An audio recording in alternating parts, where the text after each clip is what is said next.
Heipä hei taas kaikki te Jimmyn YouTube-katselijat. Olemme tänne kokoontuneet taas vankoin joukoin seuraamaan uutta unboxausta ja tällä kertaa meillä on täällä tällainen Mistelin barokko näppäimistö.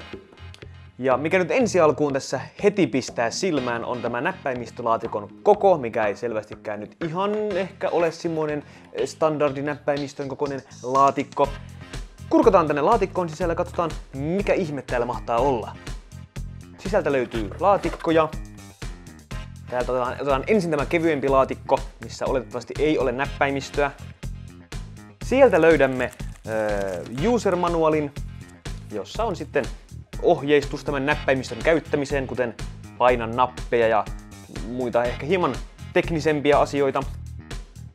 Sitten on vaihto enter sekä kumitassut, USB-johto, millä sitten lyödään tämä kyseinen laite kiinni tietokoneeseen, sekä sitten näppäimistön vaihtotyökalu. Ja kurkataanpa sitten tämän isompaan laatikkoon. Täältä löydämme näppäimistön puolikkaan. Tämä on mielenkiintoinen konsepti. Ja toivottavasti täältä puolelta löydämme johdon sekä näppäimistön toisen puolen. Näin. Ja siis kyseessähän on tällä kertaa nyt sitten erittäin kompaktikokoinen näppäimistö. Kuten huomasitte, tämä on kahdessa osassa, eli siis kaksiosainen näppäimistö, mikä on sinänsä jo mielenkiintoinen. Onhan sitä aikojen saatossa ollut ergonomia näppäimistöjä, mutta ei nyt suoranaisesti näppäimistö, mikä on kahdessa osassa. Ja vaikka laitamme nämä nyt sitten yhteen, niin kyse on silti todella pienikokoisesta näppäimistöstä. Eli tämä mahtuu kompaktisti mukaan sitten, kun lähdetään lanittamaan tai muualle reissaamaan, niin tämän saa näppärästi mukaan. Ja tarvittaessa voi ottaa vain kvertyn mukaan, niin voi sitten vain pelailla ja jättää sitten, jos joku haluaa viestitellä jotain, niin ei vaan kirjoita kaikkia kirjaimia. Katsotaanpas hieman nyt sitten käytännössä tätä laitetta. Eli laitehan tuli tutusti USB-johdolla kiinni. Ja jotta saamme tämän toisen puolen käyttöön, niin tähän tulee tämmöinen välipala, jolla sitten laitamme tämän puolen kiinni tänne. Näin. Eli jos halutaan käyttää koko näppäimistöä, niin kytketään tämä tietokoneesta tuleva USB-johto tänne oikeanpuolimmaiseen näppäimistöpuoleen. Ja tällä välipalalla sitten otetaan käyttöön myös tämä puoli. Kyllä. Ja sitten jos halutaan käyttää pelkästään tätä puolta, niin kytketään se sitten pelkästään tälle puolelle.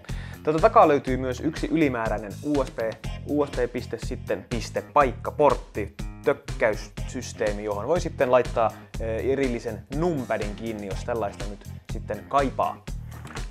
Ja näppäimistönä tosiaan saa sitten monenlaiseen toimintaan mukaan tämän kompaktin kokonsa ansiosta, ja jos nyt tämä pelaajakunta, mikä harrastaa sitten oikein tosissaan tätä pelailua ammattimielessä ja näin, olen joskus kuullut heidän käyttävän näppäimistöön suhteellisen pystyasennossa, mikä on tietenkin tämmöisellä täyspitkällä näppäimistöllä ehkä hieman hankalaa, niin tämän hän saa sitten kätevästi melkein mihin tahansa mahdotettua pöydälle kuin pöydälle, niin saa vaikka pieneen tilaan itsensä kammettua siinä, sitten voi pelailla siinä täysillä näppäimistö pienessä tilassa.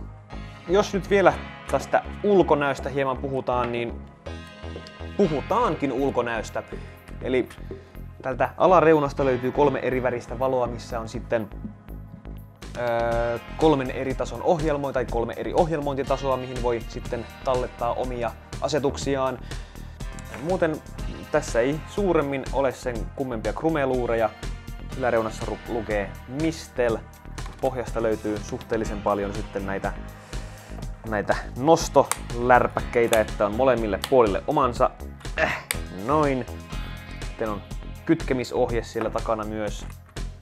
Ja tosiaan tämä on mukavasti, omasta mielestäni suhteellisen hauska yksityiskohta. Tämä ei ole koetettu tehdä mitenkään tyylitellysti niin sanotusti tätä katkaisua, vaan se menee täsmälleen näppäimistörajan mukaan, mikä on hauska yksityiskohta. Nyt siirrymme hieman hämärämpiin olosuhteisiin sitten katsomaan, miltä tämän kyseisen näppäimistön valaisuominaisuudet näyttävät. Kyseessä on siis taustavalaistu näppäimistö ja täällä on valaistu myös itse näppäinhatut että myös tämä tausta. Ja tämä kyseinen näppäimistö on myös makrotettavissa. Täältä löytyy makrotoiminnot sekä täältä löytyy todella monesta napista sitten tuo toissijainen toiminto. Mitäs siitä nyt loppukaneettina, sanotaan mieluummin oikein. Loppusanat olkoon seuraavanlaiset, eli siis erittäin pienikokoinen kompakti näppäimistö, joka on tarvittaessa vielä pienempi kompakti näppäimistö. Tokihan tässä nyt ehkä hieman muutama näppäin jää ehkä painamatta ja viestistä saattaa puuttua muutama kirjain, jos nyt lähtee. Eli ei nyt ehkä toista puolikasta voi jokapäiväiseen käyttöön ottaa, mutta silloin se pistetäänkin yhteen ja käytetään sitä kokonaisena näppäimistönä. Ja vaikka tämän tosiaan pistää yhteen, niin tämä on silti todella pienikokoinen näppäimistö. Kytkimethän ovat mekaaniset. Tätä löytyy useammalla eri kytkin vaihtoehdolla, että on valittavissa sitten itselleen se mieleisin. Tykkääkö sitten ruskeasta tai sinisestä tai punaisesta, niin eiköhän se mieleisintä sieltä löydy. Napithan olivat RGB-valaistut, samoin kuin tuo tausta, eli oikein mukavat väriefektit saadaan aikaiseksi tällä näppäimistöllä.